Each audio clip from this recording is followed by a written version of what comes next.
미가 4장 1절부터 5절까지 봉독해 드렸습니다. 미가서를 통해 주실 말씀의 제목을 주님이 다스릴 그날이라고 했어요. 미가란 이름, 원래 이제 히브리어에서는 미가라고 안 하고 미가 예후라고 합니다. 미가 예후. 그 말은 뭐냐면 이제 우리말로 한다면 미가란 말보다는 미가야라고 하는 게 더 정확할 수도 있어요. 그래서 그 말은 뭐냐면은 예후, 야훼, 여호와. 여호와 같은 자가 누구냐? 이런 뜻이에요. 미가란 뜻은 여호와 같은 자가 누구냐? 누가 감히 하나님 같은 분이 있겠느냐? 왜 이런 이름이 지어졌느냐 하면은요. 미가 선지자가 태어났을 때는 우상 숭배가 가장 심하던 시절이었어요. 그때가 누구냐면은 히스기야 왕의 아버지인 아하스란 사람이에요. 아하스란 사람은 바벨론과 가까워지는, 우리가 친미, 친중 뭐 이런 말 쓰잖아요. 친아수르 정책을 썼어요.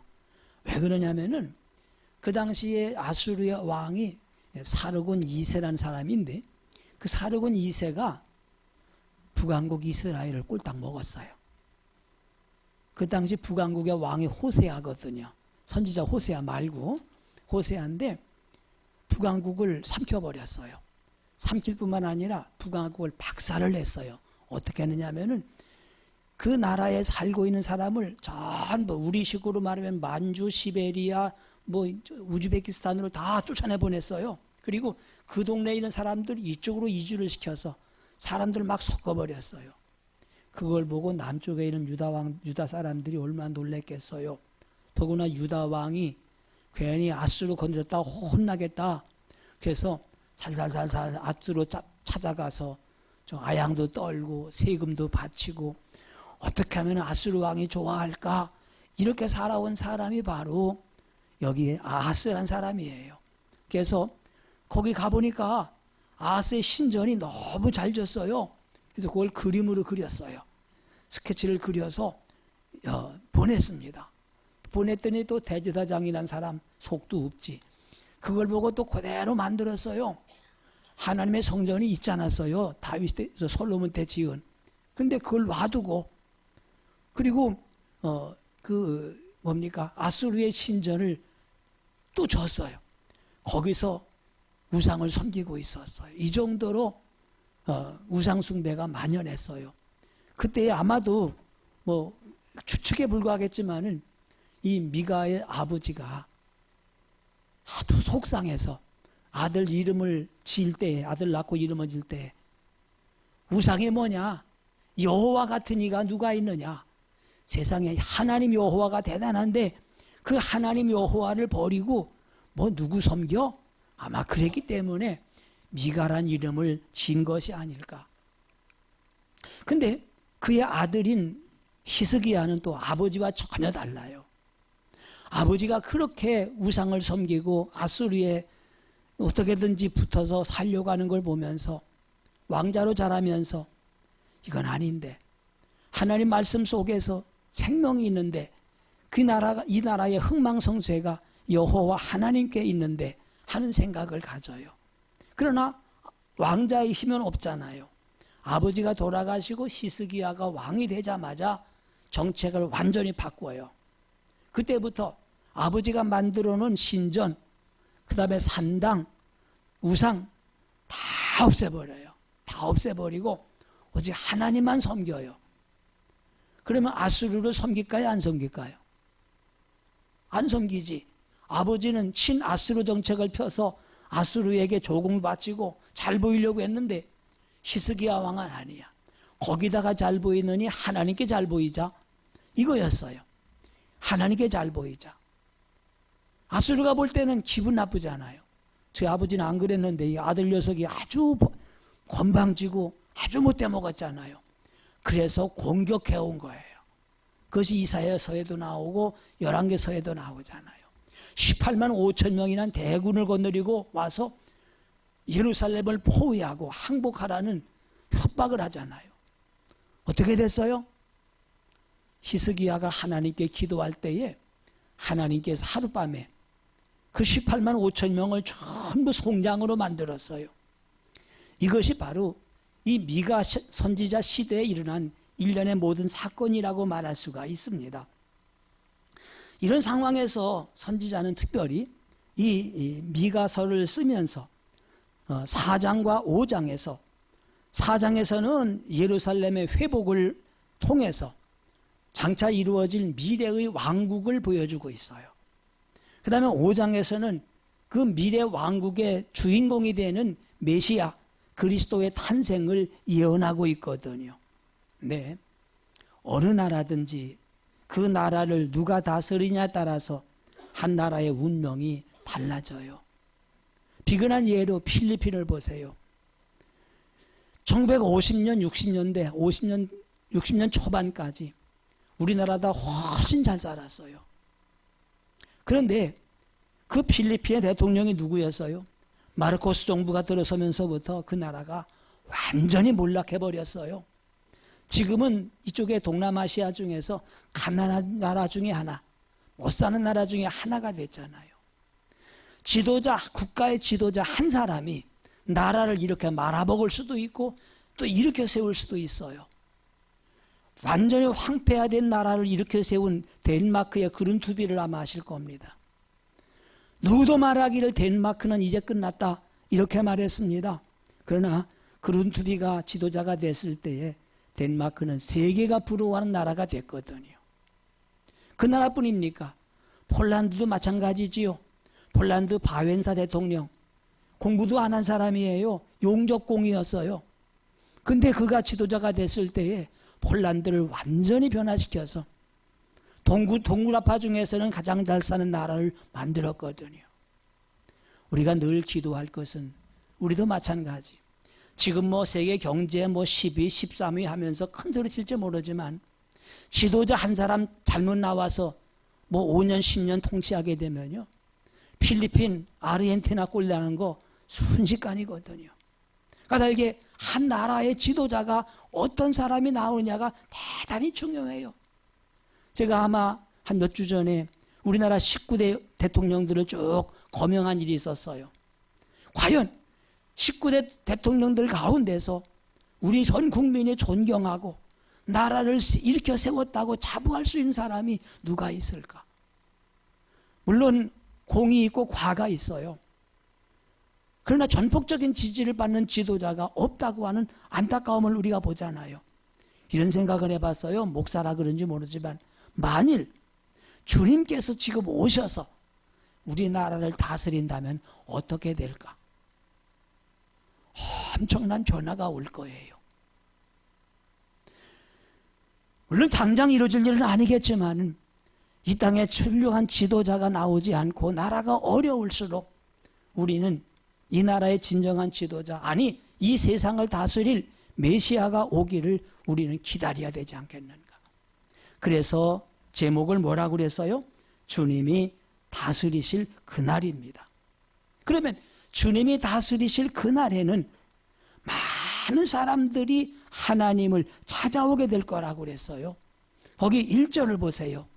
끝날에 이르러는 이렇게 말하지요. 4장 1절입니다. 끝날에 이르러는, 그 끝날이 뭡니까? 끝날은요, 예수님께서 이 땅에 오시면서 시작이 됐어요. 그리고 다시 재림하심으로써 완성되는 구원의 때를 말합니다. 지금까지는 하나님의 정의가 왜곡됐습니다. 하나님의 율법이 무시됐습니다. 그러나 이제 예수님이 오셔서 하나님 나라의 복음이 선포되고 교회가 세워지면 많은 민족이 예루살렘으로 모여들어 주의 도를 배우게 될 것이라 이렇게 말하고 있잖아요. 예루살렘의 성전이 세워지기 전에도 이스라엘 사람들은 제사를 드렸어요. 근데 그들이 하나님을 만나고 하나님께 제사 드린 곳은 전부 산이었어요. 이스라엘은 산이 간단해요. 하나밖에 없어요. 제주도에 산이 몇 개 있어요? 한라산밖에 없어요. 나머지는 다 오름이에요. 하나 산방산이라는 것도 있긴 있지만은요, 한라산은 하나 우뚝 서 있고 나머지는 전부 낮은 언덕이거든요. 이스라엘이 그래요. 저 북쪽에 헐몬산 2800 죄송해요. 거기까지밖에 못 외웠어. 2130m가 돼요. 백두산보다 높아요. 굉장히 높은 산인데 그 다음에 나머지는 전부 언덕이에요. 무슨 산 뭐 많이 있지만 전부 언덕이에요. 그런데 이상한 것은 하나님께서 언제나 만나주고 하나님께 예배드린 곳이 산이더라고요. 예루살렘은 아니지만은, 이스라엘은 아니지만은 노아가 방주를 만들고 홍수가 끝난 뒤에 방주가 멈춘 산이 어디였어요? 아라랏산이지요. 어떤 사람들은 또 아라랏산에서 방주를 만들었다고 하더라고. 그건 몰라요. 어디서 만든지는요. 근데 어쨌든 홍수 끝나고 방주가 멈춘 곳이 아라랏산이잖아요. 거기 터키 지방이에요. 그때 노아가 그 산에 나와서 맨 먼저 하나님께 제사 드려요. 감사의 제사를 드려요. 그뿐이 아니잖아요. 아브라함, 이삭을 제물로 드리는 곳이 모리아 산이잖아요. 모세가 하나님께 부름받은 산 호렙산입니다. 엘리야가 바알과 선지 싸워서 이긴 현장인 갈멜산, 또 모세가 십계명을 받은 시내산. 이스라엘 사람들이 예루살렘에서 예배를 드리지만 북왕국 사마리아 사람들은 거기서 못 드리니까 그들이 따로 성전을 세운 곳이 그리심산. 이렇게 하나님을 만나고 하나님을 예배하는 곳이 다 산들이었습니다. 산에서 하나님 만나고 하나님께 제사를 드리고 하나님의 응답을 드렸어요. 그런데 마지막 날에는 하나님께 예배 드리는 산이 모든 산들보다 높여질 것이라 이렇게 말해요. 아니, 이렇게 산이 갑자기 커지는 건 아니고 그 말은 모든 산들보다 위대하게 보인다, 이런 뜻을 말하고 있거든요. 작은 산들 위에 뛰어나리라. 그렇죠? 1절에요.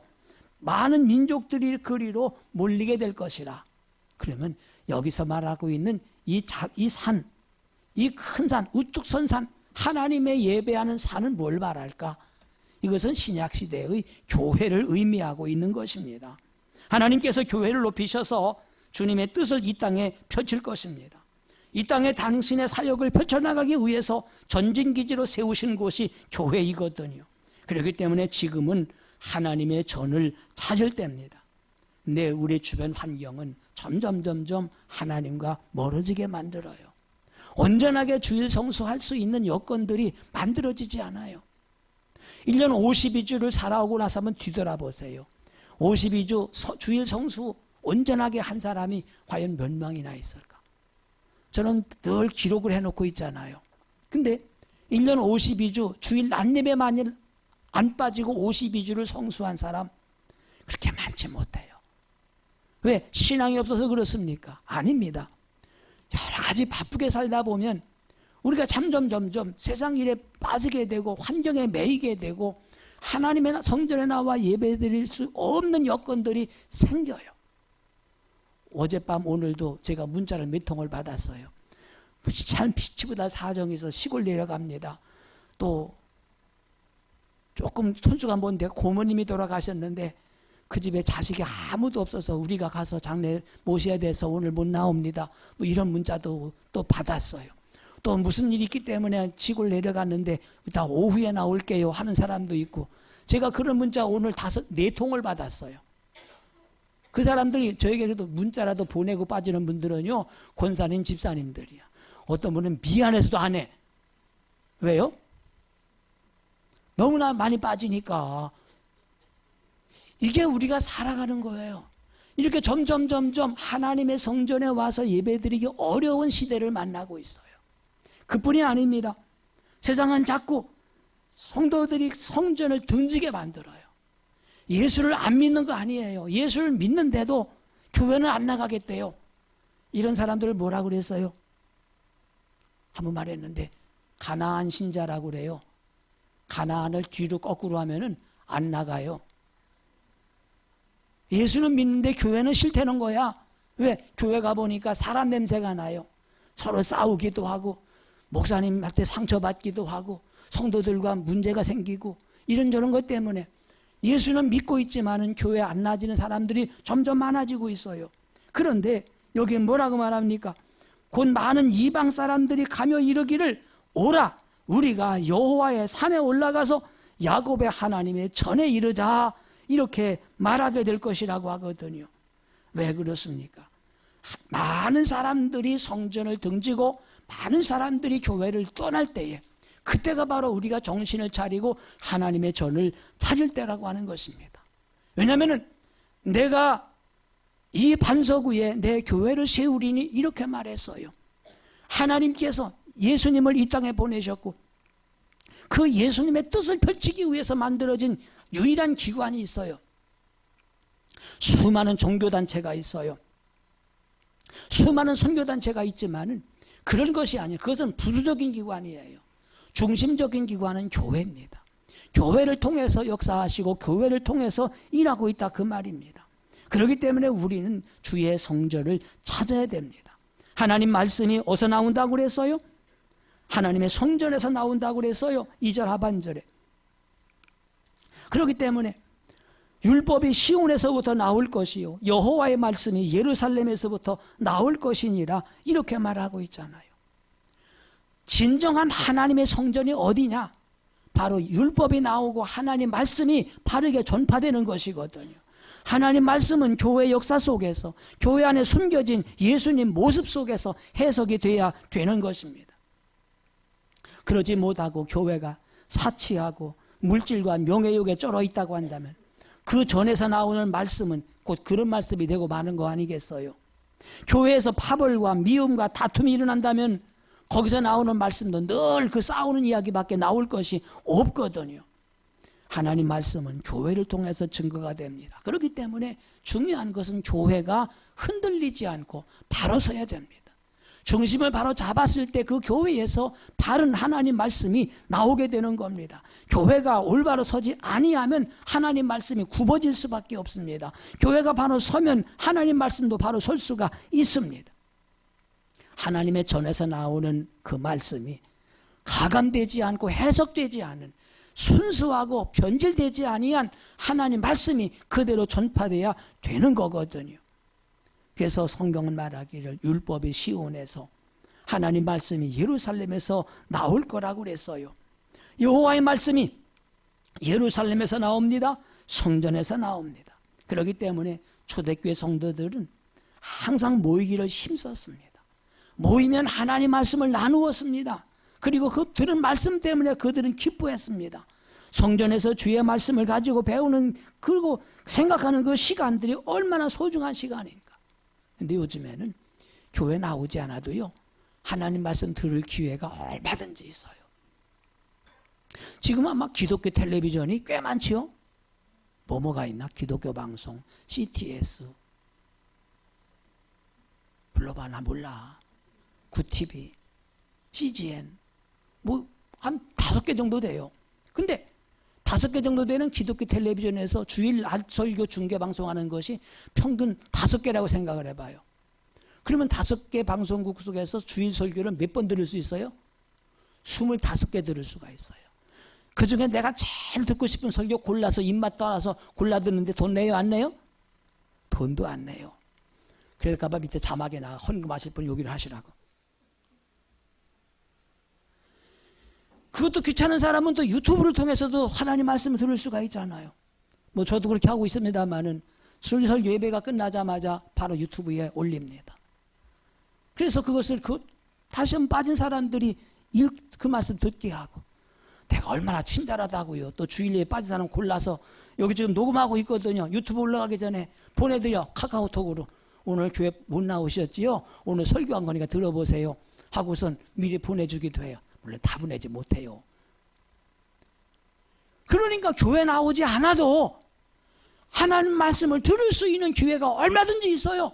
문제는 뭐냐면은 그러나 하나님 말씀을 듣는 것이 하나님께 예배하는 것은 아니에요. 그렇지 않습니까? 예배와 설교 듣는 건 달라요. 예배는 만남이에요. 하나님을 만나고 하나님을 예배하고 하나님과 교제하는 거예요. 이것은 여기 나와서 하나님이 지정하신 장소에 나와서만 가능한 거거든요.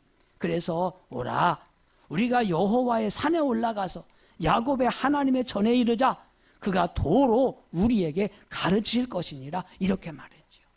기억하시기 바랍니다. 이 마지막에는 많은 사람들이 하나님을 찾아올 거예요. 지금은 점점 교회가 빈다고 걱정을 해요. 빈자리가 많아진다고 걱정을 해요. 걱정하지 마세요. 주님이 오시기 직전에 마지막 때는 전 세계에 복음이 전파되고 더 많은 사람들이 하나님 말씀을 찾아다닐 겁니다. 먹을 것이 없어 배고픈 것이 아니고 마실 것이 없어 기갈이 아니라고 그랬잖아요. 하나님 말씀이 갈급해서 하나님 말씀이 전파되는 교회, 그곳에는 사람들이 모이게 될 거라고 말하잖아요. 둘째로 주님이 다스리는 그날에는 전쟁이 그치고 평화가 올 것입니다. 사람에게는 두 가지 욕심이 있어요. 근데 두 가지 욕심이 서로 상반돼요. 하나는 힘으로 상대방을 정복하려고 하는 욕심이 있어요. 그 힘이라는 게 주먹의 힘일 수도 있고 돈의 힘일 수도 있고 권세일 수도 있어요. 내가 가지고 있는 그 힘으로 나보다 약한 사람을 찍어 누르고 정복하려고 하는 그런 욕심이 누구나 가지고 있어요. 근데 또 하나 욕심이 있는데 그것이 뭐냐면은 남에게 지배를 당하지 않으려고 하는 욕심이에요. 남 생각하지 말고 내 생각해봐요. 나보다 못된 거냐 내가 한번 꽉 찍어 누르고 싶은데 그 사람이 나 찍어 누르면 기분 나쁘잖아요. 이게 사람은 그러니까 싸우는 거예요. 어떤 사람은 막 정복하려고 하고 어떤 사람은 정복당하는 걸 당연한 걸로 여기면 싸울 일이 없어요. 그렇지 않습니까? 근데 이 두 가지 마음이 서로 상충되기 때문에 늘 전쟁이 벌어져요. 어떻게 하면 세상에 전쟁을 없게 할까? 여러 가지 방법이 나왔잖아요. 특별히 1945년에 2차 세계대전이 발발하고 1948년에 끝나고 나서 다시는 전쟁이 없어야 되겠다. 너무나 엄청난 희생이 있었지 않습니까? 그래서 다시는 우리 싸우지 말자 만든 게 뭐예요? 유엔이야. 국제연합이라는 거. 그 뒤부터 이제까지 한 번도 안 싸우고 살죠? 아니더라고요. 엄청나게 노력하는 건 사실이에요. 그러나 그 유엔에서 아무리 노력을 해도 지상의 전쟁이 사라지지 않아요. 어쩌면은 진정한 평화는 우리가 맛볼 수가 없어요. 전쟁의 종식은 이 땅에서 구경할 수가 없어요. 오직 주님이 다스릴 때에 진정한 평화를 맛보게 되거든요. 그렇기 때문에 주님의 나라가 오기를 우리가 고대할 수밖에 없거든요. 결국 전쟁은 황폐와 빈곤을 낳고 맙니다. 잘 나가던 나라들이 한 번 전쟁을 하고 나면은 그대로 그냥 곤두박질 쳐버리고 말잖아요. 우리가 북한과의 전쟁을 하지 않도록 애쓰고 노력하는 것이 뭐 싸워서 누가 이기느냐 이 문제가 아니에요. 전쟁이라는 건 이기고 지는 게 없어요. 저도 이겨도 지는 거고 저도 지는 거거든요. 전쟁에 이긴다 하더라도요. 아마도 우리나라 서울 모든 산업기지, 기관시설 다 쑥대밭대 버리고 말 겁니다. 그리고 이기면 뭐 하겠어요? 그걸 다시 복구하고 회복하려면 또 얼마나 많은 노력을 해야 돼요. 그렇기 때문에 우리가 전쟁이 없는 세상을 원하고 있거든요. 그런데 사람의 욕심, 사람의 편견, 또 하나님을 모르는 그 무지 이런 것 때문에 끝없이 싸우거든요. 근데 성경은 뭐라고 말합니까? 그런데 성경은 말하기를 무리가 칼을 쳐서 그 3절 볼까요? 조금 내려가서 3절 중간부터 무리가 그 칼을 쳐서 뭘 만들고 보습을 만들고 창을 쳐서 낫을 만들 것이며 이 나라와 저 나라가 다시는 칼을 들고 서로 치지 아니하며 다시는 전쟁을 연습하지 아니할 거라고 그랬어요. 혹시 보습이 뭔지 아세요? 서울 사람들은 보습 그러면은 잘 몰라. 가습은 알아. 가습기. 보습은 쟁기와 비슷하게 생겼어요. 쟁기는 논을 갈아요. 보습은요 밭을 갈아요. 그러면 기억날 거예요. 보습은 삽처럼 생겼어. 날이. 쟁기는 이렇게 뒤집게 만들잖아요. 근데 중동지방은 논이 없어요. 벼농사 안 지니까. 쟁기가 없어요. 사실은 신약성경에 보면은 뭐 쟁기를 잡고 뒤를 돌아보는 자 이렇게 말하지만 어쩌면 그것도 보습일 거예요. 왜냐하면 중동지방은 쟁기가 없으니까, 논이 없으니까. 근데 이제 마지막 주님이 다스릴 그때가 되면 사람들이 칼을 두드려서 뭘 만들 거다? 보습을 만들 거다. 창을 두드려서 낫을 만들 거다. 무기가 필요 없는 세상. 무기를 다 두드려서 농기구를 만드는 그런 세상이 올 거라는 것입니다. 사람들은요, 평화는 균형이 맞아야 온다고 생각을 해요. 남북이 전쟁하지 않으려면 북한이 무기 만드는 것 마침 북한이 무기를 가지고 있는 것만큼 우리도 가지고 있어야 된다고 생각을 해요. 그래서 언론에서 자꾸 비교해. 북한은 전투기가 몇 대, 미사일이 몇 개, 뭐 잠수함 몇 척, 우리나라는 어떻게 하고 자꾸 비교하면서 더 해야 된다고 그래요. 착각입니다. 서로 양쪽의 힘의 균형이 맞는다고 해서 전쟁이 없어지는 건 아닙니다. 그렇기 때문에 북한에서는 굶어가면서도 자꾸 신무기 만들고 핵 개발하고 무슨 뭐 하잖아. 우리도 마찬가지지. 불안하단 말입니다. 저거 쏘면 어떡하니까 그걸 또 막을 방법 또 우리도 만들자. 왜 걔들만 핵 만들고 우리는 못 만드느냐. 아우성을 치거든요. 만들어 어떻게 하겠다는 겁니까? 사실은 세상의 평화는 힘의 균형에서 오는 것이 아닙니다. 세상의 평화는요, 힘의 균형이 아니라 양보와 희생을 통해서 옵니다. 주님이 통치할 때만 옵니다. 국가적인 전쟁뿐 아닙니다. 개인과의 싸움도 그래요. 내 주먹, 네 주먹이 같으면 안 싸워요? 아이고, 깡패하고요, 쪼무레기하고는 안 싸워요. 누가 싸웁니까? 힘의 균형이 맞는 놈끼리 싸워요. 그렇잖아요. 그러니까 한라파하고 백두파가 싸운다고. 왜 싸웁니까? 힘의 균형이 맞으니까 싸우잖아요. 결국은 국가적인 전쟁, 개인적인 싸움, 혹은 이 모든 것들, 교회가 싸우는 것도 자기들 달랐기 때문에 그래요. 주님이 통치할 때에, 주님이 이 땅을 다스릴 때만이 이런 전쟁으로부터 그치게 되고 평화를 오게 되거든요. 그래서 그날에 되면은 4절에 보면은 각 사람이 자기 포도나무 아래에서 자기 무화과나무 아래에 앉을 거라고 그랬어요. 그들을 두렵게 할 자가 없을 거라고 그랬어요. 어떻습니까? 이거 당연한 거 아닌가요? 내가 내 무화과나무 아래 앉고 내 포도나무 아래 앉은 것 당연한 것 같은데 세상에 그렇지를 못해요. 내 무화과를 남이 탐내고 있고 내 포도원을 남이 뺏어가려고 하잖아요. 기껏 사업을 해놓으려고 그러면 옆에 사람이 홀랑 훔쳐가 버리고 뺏어가잖아요. 난 참 재미난 게 이하고 들어요. 저기 옆집에 족발 한 잘 되니까 바로 옆에다가 족발 또 하나 만들어 놨대. 뭐지 그게? 족발 야시장하고 또 뭐지? 419? 몰라, 잘 모르겠어. 난 아무 관계 없으니까. 늘 안타까운 게, 아이고 저 두 집 한 집만 있으면 얼마 참 장사 잘할까.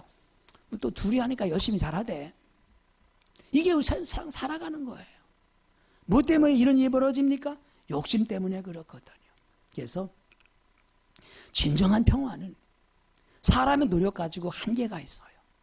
주님이 통치할 때만 가능하게 되는 것입니다. 사람은 언제나 부족함을 느껴요. 히든 그만 나는 아직도 배고프다 이게 아니야. 먹어도 배고픈 게 사람이잖아요. 늘 자기는 가난하다고 생각을 해요. 그런데 그렇지 않다고 말한 한 사람이 있어요. 다윗입니다. 여호와는 나의 목자시니 내가 배고프도다 그랬어요? 부족함이 없으리로다. 무엇 때문에? 여호와가 나의 목자기 때문이라고 그랬어요. 가난한 사람이 누굽니까? 어떤 사람은 1억 원이 통장에 있어도 늘 모자란다고 하는 사람이 있고요. 어떤 사람은 주머니에 한 돈 많은 돈 10만 원만 있어도 걱정 없어 이런 사람이 있잖아요. 잔뜩 쌓아놓고 가난한 사람이 있고 별것도 없는데 부자처럼 사는 사람이 있더라고요. 제가 병원에서 나오고 지갑을 돌려받았거든요. 아내한테. 아이고 지갑 열어보니까요. 놀라지 마세요. 11만 5천 원이 들었어요. 거기에. 요새 지갑에 현금 그렇게 없잖아요. 웬만한 거 다 카드 쓰니까. 몰라 무슨 돈인지 모르겠는데 내가 넣는 거겠지 뭐 누가 넣었겠어. 설마 제 아내가 나 용돈 쓰라고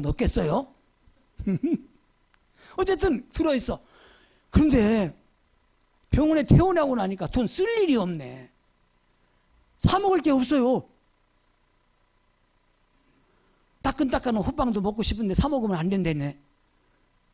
시원한 사이다 한번 쫙 들이키면 좋겠는데 그거 먹으면 안 된다네. 돈 쓸 일이 없어요. 전에는 그래도 일주일에 한 번씩은 밖에 나가서 외식을 했는데 이제는 외식도 하지 말라네. 집에서 제 아내가 삼시세끼 밥 해줘요. 아주 제가 호강하고 살아요.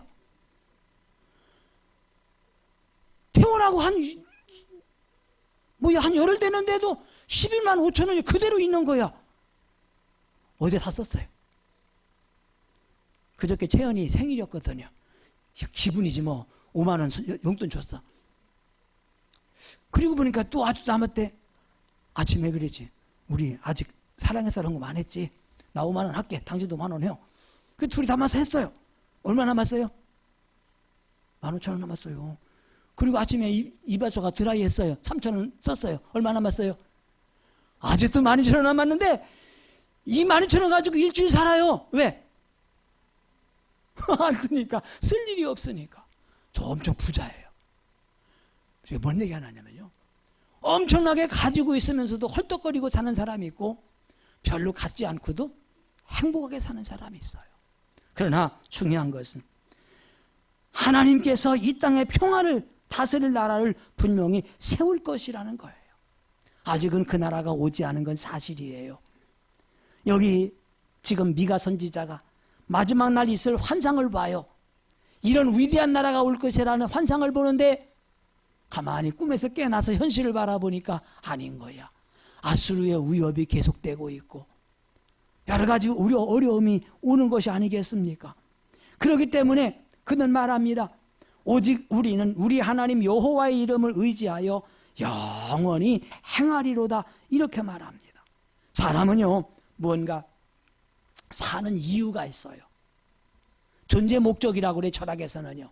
사는 이유가 있는데 그 사는 이유가 자칫하게 되면 나의 신이 될 수가 있어요. 어느 사람은 왜 사냐고 물으면 돈 벌러 산다고 그래요. 돈 벌기 위해 산다고 그래요.